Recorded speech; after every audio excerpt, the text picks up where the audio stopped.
In this world, the ones who become famous in galleries aren't necessarily the best artists, but the ones who know how to be seen. He was good at creating the illusion of being noticed. So, he rented a small space in a well-connected hotel in the city and hung several of Margaret's paintings. He almost stayed there every day. Though many people passed by, none of them were willing to stop for long, until one woman stopped in front of a painting. She stared at the big eyes in the painting. She spoke words of appreciation. Walter was momentarily stunned.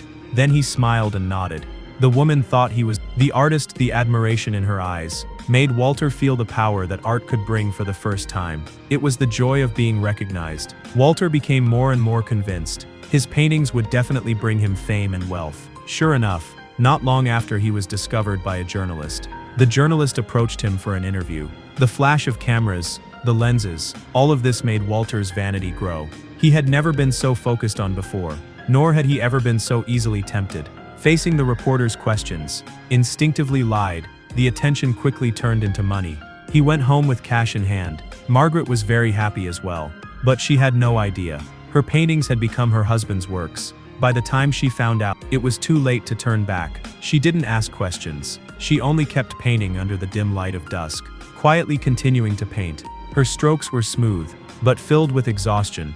The big eyes in her paintings hid an ever-deepening loneliness. Watching Walter calmly say this was just a marketing strategy, Margaret didn't know what to do. Then Walter's lies became more and more blatant. He outright claimed that the soul behind those big eyes came from his own hand. All of this had been planned in advance. It seemed like all the decisions were made by Walter. Margaret only needed to nod along, and so Walter Keane became a household name.